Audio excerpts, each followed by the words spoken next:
का एक भी सरकारी कर्मचारी ऐसा नहीं बचा जिसने अपनी तनख्वाह का एक हिस्सा इस कोरोना त्रासदी में सरकार को समर्पित नहीं किया। निवाले की चिंता,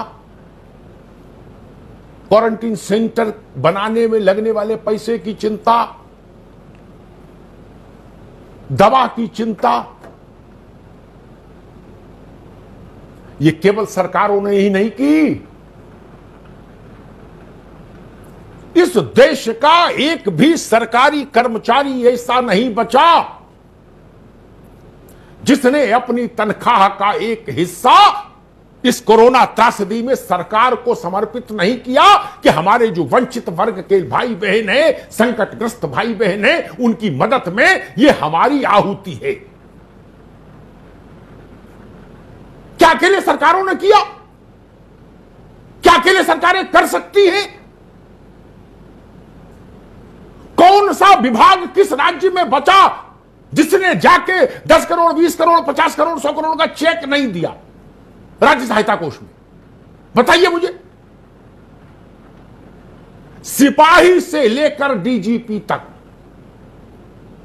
पटवारी से लेकर प्रमुख सचिव राजस्व तक, कोई बचा क्या? तब ये बात ठीक नहीं, तब ये बात ठीक नहीं। मैं कहता हूं, जो हम लोग करने से डर रहे थे, हम लोग अपने बचाव के रास्ते खोज रहे थे कि भाई हमको ना कोई छू ले, हम किसी को ना छू जाए।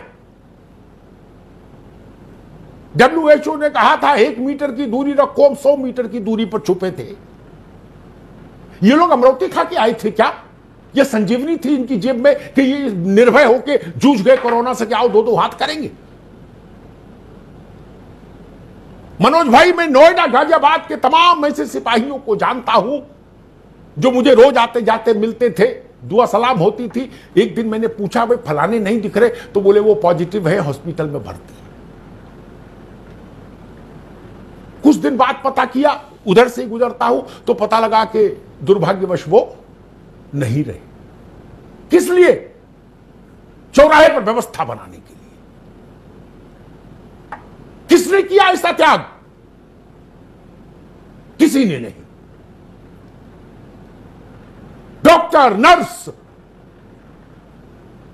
दिल्ली के उदाहरण में बता दूं आपको, एमसीडी के स्कूलों के टीचर और दिल्ली सरकार के स्कूलों के टीचर, तमाम टीचर इस घातक वायरस के शिकार होकर परलोक गमन कर गए। लेकिन खाना बांटा,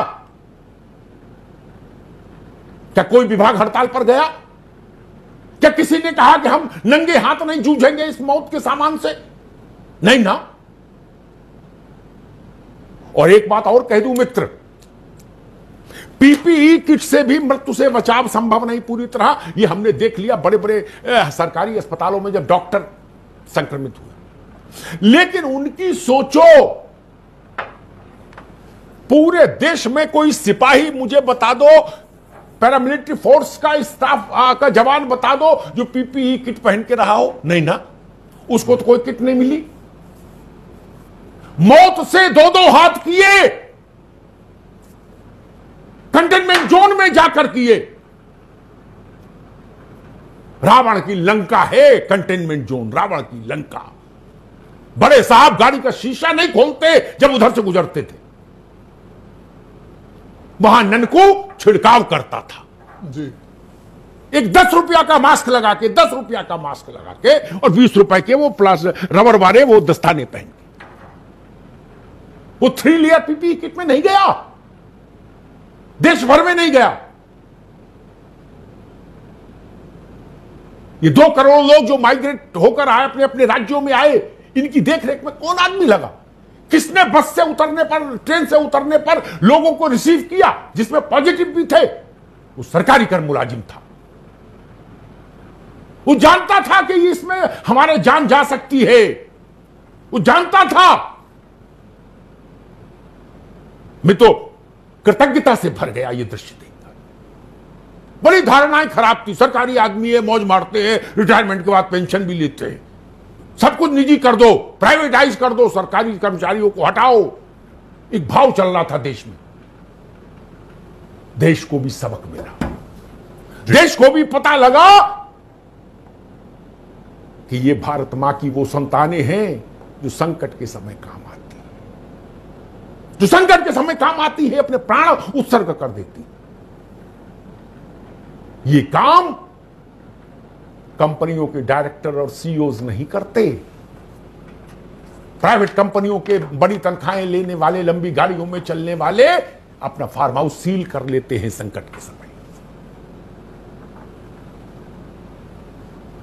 कोरोना के पॉजिटिव मरीज सबसे ज्यादा शुरुआत में एयरपोर्ट से हुए फैला, बीमारी वहां से आई, भारत में तो थे नहीं। सीआईएसएफ के लोगों से मैंने पूछा, भाई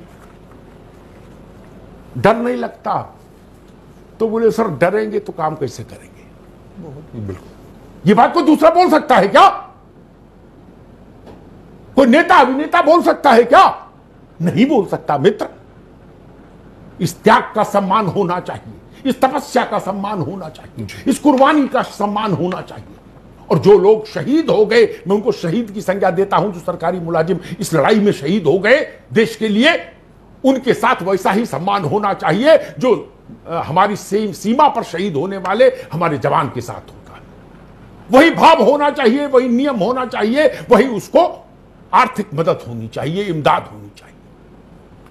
और अगर सरकारी कर्मचारियों के लिए हम आज पुरानी पेंशन पर विचार नहीं करते तो मुझे लगता है ये देश के स्तर पर नाइंसाफी होगी। भविष्य जब इतिहास लिखेगा तो वो हमारी भूमिका पर उंगली उठाएगा, ये ध्यान रखिएगा। धन्यवाद।